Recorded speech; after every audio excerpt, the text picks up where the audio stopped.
To jama'a assalamu alaikum, barkanmu da sake saduwa a wani sabon shiri namu na tambayoyin addinin musulunci daga tashar mu ta Bindawa TV. To malam, wata takarda ce ta fito daga ainihin wani bawan Allah mai suna Musa ɗan Dubai. Daga Doso, jihar Doso kenan, a can jamhuriyar Nijar. Ice malam, ina da tambaya, wace addu'a ya kamata ma'aurata su yi a daren farko? Kuma akwai abin da ya dace su karanta kafin saduwar aure? To, a'udhu billahi samiul alim minash shaitanir rajim. Bismillahir rahmanir rahim. Wassalatu wassalamu ala man la nabiyya ba'da. Wa ba'da. Assalamu alaikum wa rahmatullahi wa barakatuh. In ba a manta ba, wannan tambayar mun sha amsa su a wasu darussa, da ko da yake shi wanda bai taɓa jin amsar ba sai ta kasance wannan shine karin shi na farko, kuma tambaya ce mai matuƙar muhimmanci. Yana da kyau lallai ma'aurata su sani a daren su na farko akwai saƙo mai muhimmanci da manzo Allah sallallahu alaihi wasallam ya ce a sanar musu. Shine ango da amarya na farko su fara yi wa junansu sallama. Ya kasance shi angon ya yi mata sallama, ta amsa mishi, ko ita ta mai sallama ya amsa mata. Bayan wannan sai su yi alwala, su gabatar da sallar nafila raka'a biyu. Shi ya limance ta, ta zama mamun shi, amma kada su jera kafaɗa da kafaɗa. Ya zama yana gaba, tana bayan shi, haka za a yi sallar. Su karanta Fatiha a kowace raka'a da abin da ya sawwaka na sura a cikin Alƙur'ani. Su yi addu'a na neman alkhairai da albarka a wannan zamantakewar da Allah ya haɗa su, ya kauda musu shaiɗan. Bayan wannan manzo Allah sallallahu alaihi wasallam ya koya mana cewa sai ango ya ɗauki hannun shi ya ɗora bisa kan matar shi, wajen goshinta, wato wajen maɗigan nan nata. Ya ɗora hannun shi ya yi addu'a. Allahumma inni as'aluka khairaha wa khaira ma jabaltaha alaihi, wa a'udhu bika min sharriha wa sharri ma jabaltaha alaihi. Idan kai wannan addu'a, insha Allah zaka ga cewa da kai da wannan amarya taka zamantakewar kullun alkhairi ne, zai zama yana da rinjaye.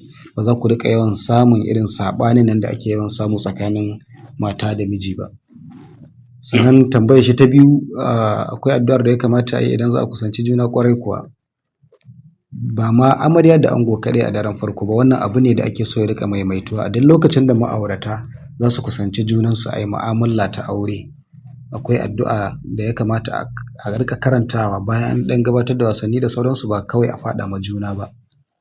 Manzo Allah sallallahu alaihi wasallam ya koya mana cewa mu karanta Allahumma jannibna shaytana wa jannibi shaytana ma razaqtana.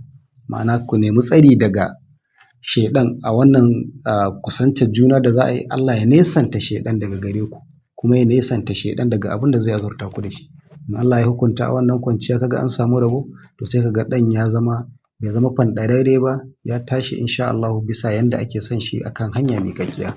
Wato malam, wannan magana ta sai ta sa ya hango wani abu. Akwai gyararraki tsakanin ma'aurata da yawa. Gaskiya. Saboda kawai waɗansu mutanen da an zo wannan sha'ani kawai afka ake, ba wata addu'a. Gaskiya. Shi yasa ake haihu yaran da kana cikin tafiya, ɗan ƙanƙanin yaro ne tsare ka da bambarmai mai wuka, ki buɗe ma buhu ya ce jefa, in baka jefa bai burma ma. To malam, misali idan aka yi auren, an kawo amarya, ango ya je wannan alwala ya zo, kuma amma ita amaryar ba ta da tsarki, to ya za a kenan? Yana faruwa kaga an kawo amarya a daren farko ta samu kanta a cikin jinin al'ada. Wannan shakhsiyya ce ta mata.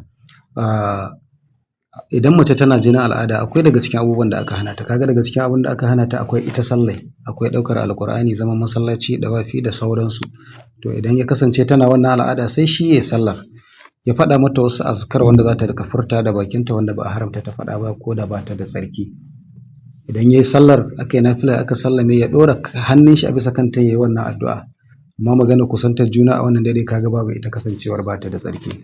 To malam, sai takarda ta biyu, wacce ta fito daga wata baiwa Allah, Hajiya Masa'uda daga Kaduna a jamhuriyar Najeriya. Ta ce malam, mace tana iya sirrinta karatun sallar magariba, isha'i da asubahi, ko sai ta yi ta bayyana kamar yadda maza suke bayyana karatu? Kenan ta sirranta karatun kamar yadda za ta yi azhar ko la'asar. To wannan yana daga cikin kurakuran da mata ke yawan yi mafi yawanci a sallolinsu. Sai ka ga mace ta ɗauka cewa akwai bambanci tsakanin sallarta da ta namiji. Manzo Allah sallallahu alaihi wasallam da ya faɗa a hadisi sallu kama ra'aytumuni usalli bai bambance mace ko namiji ba. Bai ce maza ku yi sallah kamar yadda kuka ga ina sallah ba. Kaga bai keɓance ba kenan. Saboda haka yadda namiji ke sallah haka mace za ta yi sallah. Abin da aka ce shi ne kasancewar muryar mace al'aura ce ga wanda ba muharraminta ba. In ta zo za ta yi karatu sai ta yi ƙasa-ƙasa da murya a sallar da ake bayyana karatu. Amma ya kasance ita kunninta na jin abin da bakinta ke furtawa. In kawai ya kasance kunninta baya jin abin da bakinta ke karantawa, kenan yanzu bata bayyana karatunta a sallah ba. A sallah ya zama baka iya bambance tsakanin sallar asuba da azhar ɗinta. Duk ɗaya ne in ta kabbara kawai ta yi gum. Ba haka za ta yi ba. Ta yi sallah ta bayyana karatu yadda maza ke bayyanawa, amma kada ta ɗaga murya har ta jiyar da wani wanda bai kamata ya ji muryarta ba. Masha Allah. Kamar na ga iyakar tambayoyin da za mu karanta kenan, sai kuma idan Allah ya kai mu Duba da lokaci ma gaskiya ne. Masha Allah. Alhamdulillah, Allah ya samu abin da muka yi albarka. Masha Allah wala. Alhamdulillah, masu kallon mu ina ga saboda lokaci anan ya dace mu ja labulen shirin, sai idan Allah ya kai mu sati na gaba ma ɗora daga inda muka tsaya a madadin malam wanda ya sa iya halartar wannan zaure namu kuma ya amsa ko tambayoyi. Ni nake muku sallama ta addinin musulunci. Assalamu alaikum wa rahmatullahi ta'ala wa barakatuh.